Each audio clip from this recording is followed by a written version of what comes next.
Hello అండి, నమస్తే. Welcome to my channel. మిథున రాశి వారి లైఫ్ ఎలా ఉండబోతుంది, అసలు మిథున రాశి వారి జీవితంలో ఏం చేస్తారు, అసలు మిథున రాశి వారు వాళ్ళ లైఫ్లో అనుకున్న లక్ష్యాన్ని సాధిస్తారా సాధించరా, వాళ్ళ జీవితం సక్సెస్ఫుల్గా ఉంటుందా లేకుంటే ఫెయిల్యూర్తో నిండిపోయి ఉంటుందా అనే దాని గురించి మాట్లాడుకుందాం. నిజం చెప్పాలంటే మిథున రాశి వారి లైఫ్ చాలా అంటే చాలా బాగుంటుంది, అందులో ఎలాంటి సందేహం కూడా లేదు. కానీ వారికి మరి కొన్ని రోజులు బాధాకరమైన సంఘటనలు, బాధాకరమైన బాధలు అనేవి చాలా అంటే చాలా ఎదురవుతుంటాయి.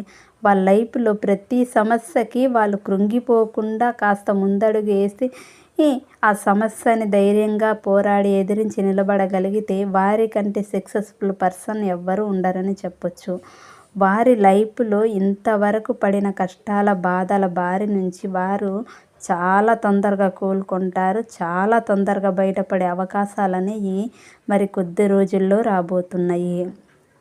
వారి చిన్నప్పటి నుంచి ఇంతవరకు ఏవైతే చెయ్యాలని అనుకున్నారో ఆ సమస్యల బారి నుంచి బయటపడబోతున్నారు. వారికి ఉన్న కష్టాలు సమస్యలు బారి నుంచి బయటపడిన తర్వాత వారికి అనుకుంటారు, నా జీవితం ఇలా ఉంటుందని నేను ఎక్స్పెక్ట్ చేయలేదు, కానీ ఇలా ఉందా నా లైఫ్ అని వాళ్ళే ఆశ్చర్యపోతారు. వాళ్ళు ఆశ్చర్యపోయేలాగా వాళ్ళ జీవితంలో ఏదో ఒక అద్భుతం జరుగుతుంది. ఎవరి జీవితంలోనైనా ఆశ్చర్యపోవాలంటే ఏదో ఒక సంఘటన కానీ ఏదో ఒక అద్భుతం కానీ జరగాలి కదా. సో అది జరిగి తీరుతుంది.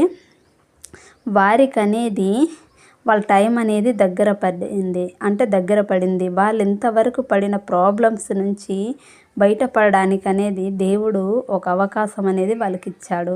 వాళ్ళకున్న ప్రాబ్లమ్స్ సాల్వ్ చేసుకోవడానికి ఎవరో ఒక వ్యక్తి సహాయం అయితే ఖచ్చితంగా కావాలి. సో అలాంటి వ్యక్తి వీరి జీవితంలోకి రాబోతున్నారు. ఆ వ్యక్తి ఎవరంటే ఒక అమ్మాయి, ఒక స్త్రీ వలన వీళ్ళ జీవితము మారబోతుంది, మలుపు తిరగబోతుంది. అంటే ఒక స్త్రీ వల్ల వాళ్ళు ఏదైతే చెడ్డ పనులు చేయాలనుకుంటున్నారో, చెడ్డ దారిన నడవాలనుకుంటున్నారో అలాంటి వాళ్ళని కరెక్ట్ అయిన దారిలో పెట్టడానికి ఒక స్త్రీ అనేది ఈ మిథున రాశి వారి జీవితంలోకి రాబోతుంది. ఆమె ఎవరనేది ఎవరు చెప్పలేరు. ఆమె వచ్చిన తర్వాత వాళ్ళకే ఆటోమేటిక్గా అర్థమైపోతుంది, అవునా నా లైఫ్లో రాబోయే స్త్రీ ఈమెనేమో అని వాళ్ళే గుర్తిస్తారు. వాళ్ళు తొందరగా గుర్తించలేరు. వాళ్ళ జీవితంలో చాలా సంఘటనలు జరిగిన తర్వాత ఆటోమేటిక్గా వాళ్ళకి అనుభవం వస్తుంది దాని మీద. ఎవరనేది, ఆ వ్యక్తి ఎవరు, ఆ పర్సన్ ఎవరు, నిజంగానే ఈ వ్యక్తి మన లైఫ్లో మంచి చేయడానికి వచ్చారా లేకుంటే చెడు చేయడానికి వచ్చారా అనేది వాళ్ళకే క్లారిటీ అనేది వస్తుంది. సో వాళ్ళకి క్లారిటీ వచ్చిన తర్వాత ఆ పర్సన్ ఎవరనేది వాళ్ళు గుర్తుపడతారు ఆటోమేటిక్గా. అందుకని చెప్పేసి ఎవరైనా ఒక స్త్రీ వీళ్ళ లైఫ్లోకి రాబోతుంది అంటే ఫ్రెండ్ కానీ లేకుంటే సిస్టర్ కానీ సంథింగ్ అంటే ఇంకేదైనా కావచ్చు, వేరే రిలేషన్షిప్స్తో వస్తుంటారు కదా వీళ్ళ లైఫ్లోకి.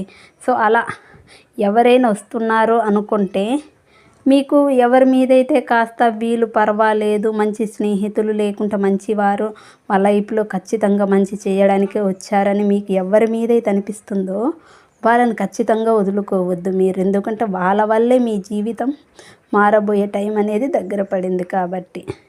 లేదు వీళ్ళు మా లైఫ్లో చెడు చేయాలనుకుంటున్నారు, చెడు చేస్తారేమో, లేకుంటే వీళ్ళ వల్ల మాకేమైనా అపాయం తలపడుతుందేమో అనుకునే వాళ్ళని కాస్త దూరం పెట్టండి.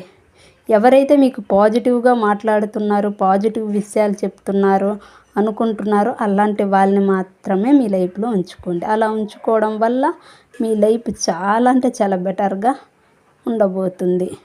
మీరు ఇంతవరకు పడిన కష్టాలు బాధలు అంటే మీరు ఏదైనా జాబ్ చేయాలి అనుకుని చేయలేకపోవడం, లేకుంటే నేను ఒక గోల్ పెట్టుకున్నాను కానీ ఆ గోల్ రీచ్ అవ్వలేకపోయానని బాధపడడం అనేది జరుగుతుంటుంది కదా. సో ఇకపై అలా ఎప్పటికీ జరగదు. మీరు ఏదైతే గోల్ పెట్టుకున్నారో అది ఖచ్చితంగా సక్సెస్ అవుతుంది. సక్సెస్ అయ్యే టైం అనేది దగ్గర పడింది. ఎవరు చెప్పినా చెప్పకున్నా ఇది వాస్తవం.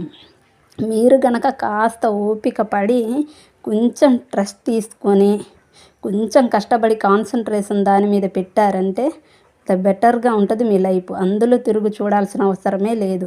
ఎవరి జీవితమైనా అంతే కదా. ఇప్పుడు మీ ఒక్కరి జీవితమే కాదు, నా జీవితమే కాదు, ఎవరైనా కానీ కష్టపడితేనే దానికి తగ్గ ప్రతిఫలం అనేది వస్తుంది.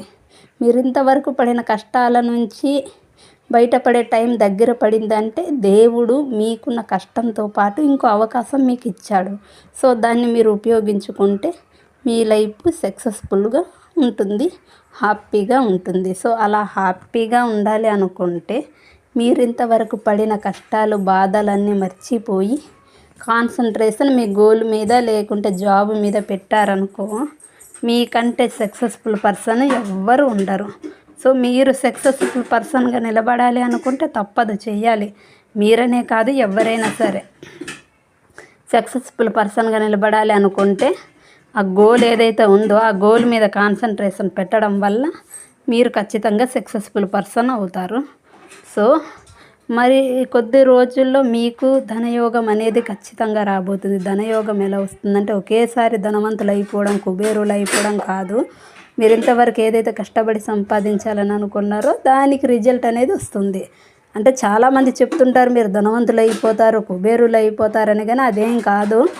ఎవరైనా సరే ఇంతవరకు ఏదైతే కష్టపడ్డారో దానికి తగ్గ ప్రతిఫలం మాత్రమే వస్తుంది. ఉన్నది ఉన్నట్టు చెప్పాలి కానీ లేనిది ఉన్నట్టు ఎప్పుడు చెప్పకూడదు కదా. అందుకనే చెప్పేసి మీరు కొంచెం స్ట్రెస్ తీసుకొని కొంచెం కష్టపడి ఓపిక తెచ్చుకొని గోల్ మీద లేకుంటే లైఫ్ మీద, జాబ్ మీద, కెరీర్ మీద, చదువు మీద, వీటి మీద కాన్సన్ట్రేషన్ పెట్టారనుకో, మీకంటే బెటర్ ఫుల్ సక్సెస్ఫుల్ పర్సన్ ఎవ్వరు ఉండరు. సో మీరు అది ట్రై చేస్తారని అనుకుంటున్నా. ట్రై చేసి చూడండి. ట్రై చేశాక జరిగే అద్భుతం మీకే తెలుస్తుంది, దాని రిజల్ట్. సో మా వీడియో మీకు నచ్చినట్టయితే లైక్ చేయండి, షేర్ చేయండి, సబ్స్క్రైబ్ చేయడం అస్సలు మర్చిపోవద్దు. Thank you for watching.